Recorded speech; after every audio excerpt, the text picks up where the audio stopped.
बोल सच्चे दरबार की।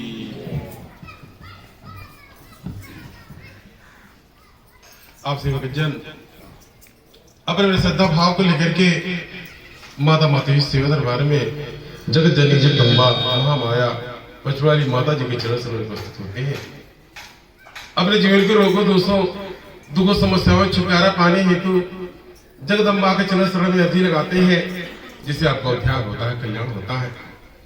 ये पचवाली माता जी का ऐसा दरबार जहां से आप भक्तों को चौमुखी विकास का मार्ग मिलता है। किसी न किसी माध्यम से आप भक्तों को दरबार में हाजिरी लगा करके पचवाली माता जी के चरण सरोवर में उपस्थित होकर के आप भक्तों को ज्ञान को बढ़ाने का प्रयत्न किया जाता है। क्योंकि समय अनुसार जब महामाया का नवरात्रि आता है, जगदम्बा महामाया की शक्ति रूप की उपासना की जाती है। पुनः जगदम्बा महामाया की लक्ष्मी माता, छठ माता, इसके उपरांत महामाया, शारदा माता, सब माताओं, सब देवी और शक्तियों के नाम से उपासना होते हैं। इस माता माता की सेवा दरबार में कभी आप भगतजन जन्मोत्सव में आप सम्मिलित होते हैं, 15 अगस्त 26 जनवरी को उपस्थित होते हैं।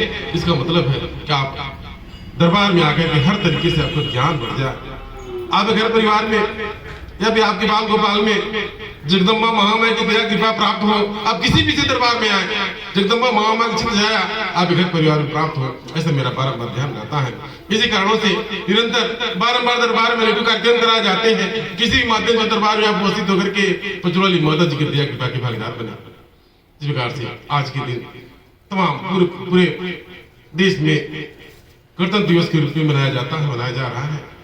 देश स्वतंत्र हुआ, उन्हें 26 जनवरी को नियम कानून बना और सारे भारतवासी उस नियम से बंध करके अपने आप के जीवन को व्यतीत करते हैं, आदेश को मानते हैं, उस लिखित संविधान को मानते हैं। उसी प्रकार से अपने आप को अपने जीवन में ढाल कर चलने का प्रयत्न करते हैं। क्योंकि इसी प्रकार से वर्ष 2003 में माता माता सेवा दरबार बना, जगदम्बा महामाया का धरा पर आगमन हुआ और असंख्य भक्तों का दरबार से कल्याण हुआ, जुड़ा हुआ।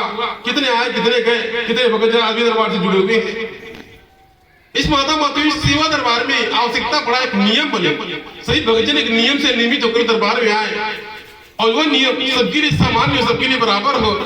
आज इतने दिनों के बाद में जगदम्बा महामाया का आदेश हुआ, जो भी आप भक्तों को आदेश हुआ, आप सभी भक्त उसका पालन करें, माने, सम्मान करें। आप स्वयं नियम से नियमित हो, नियम से बंधे, ताकि आप दया कृपा पूर्ण से बनी रहे, आपका कल्याण होता हो और आपके घर से समृद्धि आए। जिस प्रकार से आप भक्तों के कल्याण के लिए कभी कभी मेरा ध्यान बनता, इसके पहले भीड़ भाड़ से मेरा मन दूर भागता, मुझे अच्छा नहीं लगता, भीड़ भाड़ अच्छा नहीं लगता। जब कोई कलश यात्रा भंडारा कार्यक्रम होता या कहीं मेरा आगमन होता, जब भीड़ बढ़ता तो मुझे अच्छा नहीं लगता। क्योंकि हर आने वाला मेरे पास स्वार्थ लेकर के आता, कोई भक्ति के लिए नहीं आता, हर कोई कामना लेकर के आता, कोई भक्ति मोक्ष के लिए नहीं आता। इसी उपरांत भक्तों का कल्याण हुआ, दर्शन किए, कल्याण हुआ, वचन को माने। अब भक्तजन अनवरत जुड़ते गए। उन्हें मेरा एक बार ध्यान बना, जो भक्त दरबार से लग गए, जुड़ गए, निस्वार्थ हो गए, उनको मुक्ति मोक्ष और कल्याण की आवश्यकता है। बहुत आकर से मोक्ष और कल्याण प्राप्त करने की आवश्यकता है, उनको मुक्ति प्रदान करने की आवश्यकता है।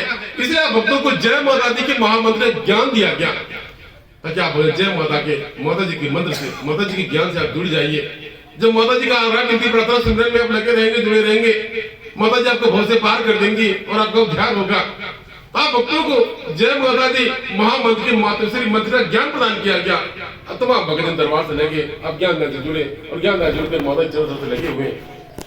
इसके बाद अनवरत 2023 के बाद दरबार चलता रहा। मेरा विभिन्न प्रकार से मन अस्थायी नहीं हो पाता कि दरबार में किस दशा दिशा की तरफ ले जाया जाए। मेरा कभी कभी ध्यान बनता कि दरबार को एक पंथ के रूप में ले जाया जाए। बड़ा प्रयास किया कि जगह जगह प्रत्येक रविवार को, कहीं बुधवार को, कहीं मंगलवार को सत्संग का विधान था। जगह जगह माताएं रात्रि में 8 बजे आरती करती थी। मेरा ध्यान था सब लोग जगह जगह जहाँ मतलब जहाँ है 8-10 भगत इकट्ठे होकर के एक जगह इकट्ठे हो, या तो मोबाइल के माध्यम से सत्संग को श्रवण कराया जाए, इस जगह आरती पूजन कर जो आदेश प्रदान किया जाए और प्रत्येक सप्ताह में सत्संग का शुभारंभ सत्संग हो। किंतु काफी प्रयास करने के बाद यह प्रयास सफल नहीं हुआ। इतने दिनों के बाद में अब मेरा ध्यान बना, ये माता माधवी सेवा सनातन है, पुरातन है। इस सनातन से जुगो जुगो चलता चलाना है। हर कोई माता की उपासना में लगा है। कहा जाता है माता की दरबार राग नयन कोड़ी का निवेदन माया और मूर्ख को ज्ञान प्रदान किया जाता है। एक तपस्या जगदम्बा की कैसे स्तुति करें, आराधना विधि प्रार्थना करने, इसको बताने की आवश्यकता नहीं है। कैसे मनोती माने, कैसे कढ़ाई चढ़ाए, कैसे पूजा पाठ करें, ये करने की आवश्यकता नहीं है। भगत स्वयं स्वतः से करता चलता चला आ रहा है। केवल मार्गदर्शन करने की आवश्यकता, मेरा ध्यान बना, केवल मार्गदर्शन करने की आवश्यकता है। इसलिए इस वर्ष मेरा ध्यान बना कि भक्तों के नियम से नियमित कर दिया जाए। आप भक्त को आदेश हुआ, आप कोई दुख समस्या को लेकर के आते हैं तो दरबार 5 मंगलवार हाजिर लगाएं। 5 मंगलवार हाजिर लगाने के बाद नमस्ते पूर्णवासी अब दरबार में हाजिर लगाएं। अब जो जैसा बताया जा रहा है अब उसका पालन करें, उन आदेशों का पालन करें, आप पर कृपा होगा। यही नहीं, आप भक्त को यह भी अवगत कराया गया, आप दरबार के विकास के लिए अपना रजिस्ट्रेशन कराएं, कुछ मासिक शुल्क जमा करें। ये सबके लिए अनिवार्य किया गया। इस प्रकार से किसी घर परिवार को चलाने के लिए किसी नियम की आवश्यकता पड़ती है, मुझे सहयोग की आवश्यकता पड़ती है, सबकी अच्छी सोच की आवश्यकता पड़ती है। उसी प्रकार से आप भगजन इस दरबार से जुड़े, आपको अच्छी सोच की आवश्यकता है, आपके मन मस्तिष्क में दरबार का प्रभाव है, दरबार की आवश्यकता व्यवस्था के प्रति आपका ध्यान रहे, ऐसा मेरा ध्यान बना। इसलिए आप भक्तों के लिए, आप भक्तों की जन कल्याण के लिए, आप भक्तों के कल्याण के लिए दरबार में जो नियम बना आप उसका सम्मान करें, स्वयं खुद उसका पालन करें, तर्क वितर्क न करके, मन में प्रश्न न बना करके आप स्वयं उसका पालन करें और स्वयं अपने अंदर वह भाव भक्ति जगह जगदम्बा सभी भक्तों का कल्याण करे।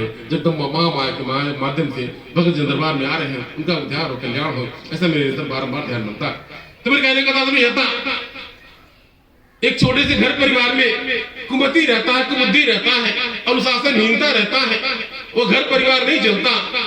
उसी प्रकार से माता मातवी सेवा दरबार, आपकी सद्बुद्धि की आवश्यकता है। आप माता मातवी सेवा दरबार के परिवार के सदस्य हैं, आपको सद्बुद्धि की आवश्यकता है, आपके मन में एकता समर्पण की भावना की आवश्यकता है। कहा जाता है समर्पण की बड़ी आवश्यकता, बड़ी महत्ता है। आप जगदम्बा के चरण में अपने आप को समर्पित कर दे, समर्पण कर दे, यही सबसे बड़ी भक्ति होगी। आप अपने मन को विचलित न विचलित करके, आप आवश्यकताओं व्यवस्थाओं के पीछे न भाग करके जगदम्बा के चरण में समर्पण करें, ये संकल्प ले, हम दरबार के प्रति कुछ सोचेंगे। इस प्रकार से आपका अपना परिवार है, अपने घर परिवार के लिए आप सोचते विचार करते हैं, उस प्रकार दरबार के परिवार के प्रति आपका ध्यान होगा, सोच होगा, और दरबार के परिवार के प्रति, दरबार के प्रति आपका जब अच्छा सोच होगा, उसी अच्छा सोच के माध्यम दरबार का विकास होगा और आपको दया कृपा होगा, कल्याण ध्यान होगा।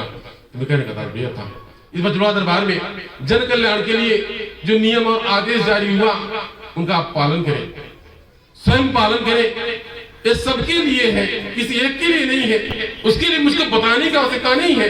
आप स्वयं पालन करिए, क्योंकि कल्याण सबको कल्याण की आवश्यकता है, सबको आवश्यकता है। दुखों से किसी को नहीं छोड़ेगा। आज कल दुखों समस्या आता है, आएगा। आप जगदम्बा के चरण से निरंतर लगे रहे ताकि आप दया कृपा बनी रहे, आपका कल्याण आप खुशहाल है, आप भक्तों की मन की मनोकामनाएं पूर्ण हो। जिस ध्यान से आप भक्तों दरबार में हाजिर लगाया है, आप सभी भक्तों का कल्याण हो, आप सभी भक्तों के घर परिवार में समृद्धि आ जाए, आप सभी भक्तों के घर परिवार में सद्बुद्धि आ जाए, आप सभी भक्तों के मन में जगदम्बा को समर्पण आ जाए, ऐसा मेरा ध्यान है। अपनी वाणी की जय